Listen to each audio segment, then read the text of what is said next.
La Formule 1 est souvent considérée comme le summum du mariage entre la compétition sportive et le développement technologique de pointe. Ici, on va analyser 4 collaborations qu'il y a eu dans l'histoire entre le cyclisme et la F1 et on va évaluer si c'est un réel avancée technique ou juste un coup de pub. Le premier, c'est le plus récent, c'est BMC avec l'écurie Red Bull. En 2022, BMC a annoncé la sortie du nouveau Time Machine créé avec l'aide de l'écurie autrichienne. Les points techniques énumérés étaient un peu vagues au niveau de la construction du cadre.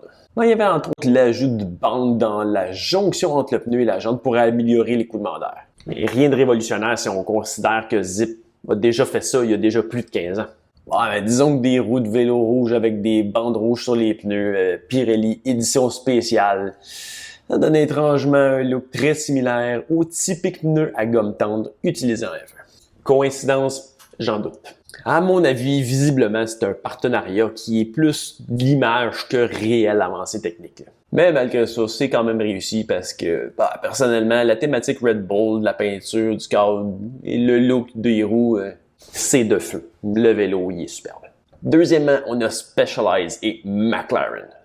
Celui-là, il y a pas mal plus de substance et d'importance parce que c'est avec la collaboration avec eux que Specialized a franchement changé la direction globale des designs de vélos axés sur la performance avec l'apparition en 2011 du premier Venge. C'est le premier vélo de route aéro à avoir vraiment percé le marché et basculé l'attention vers l'aéro pour toutes les autres compagnies.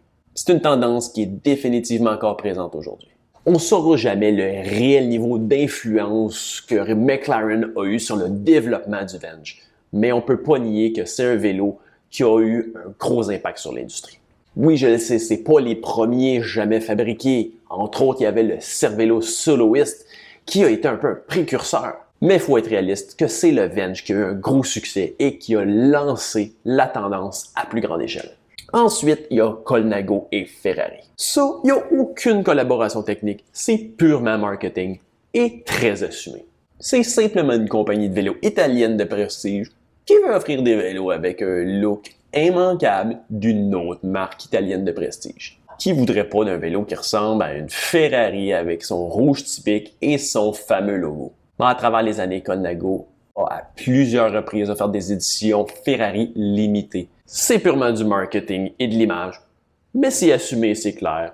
J'ai rien à dire là-dessus. Et le dernier, c'est un vrai partenariat technique qui, à mon avis, a abouti à la création du vélo moderne le plus révolutionnaire des 50 dernières années. Celui qui a changé le cours du destin des vélos de route et de contre-la-montre dans une autre direction, c'est-à-dire le Lotus 108 et 110. C'est une idée du légendaire Mike Burrows réalisée par la firme Lotus Engineering, la même qui était à la base des voitures de F1 parmi les plus révolutionnaires des années 60 et 70 par le encore plus légendaire Colin Chapman. Le Lotus 108, qui était le vélo pour la piste, était tellement différent et tellement plus rapide que n'importe quel autre vélo de son époque, qui a été banni parce que le cyclisme est ultimement un sport trop traditionnaliste.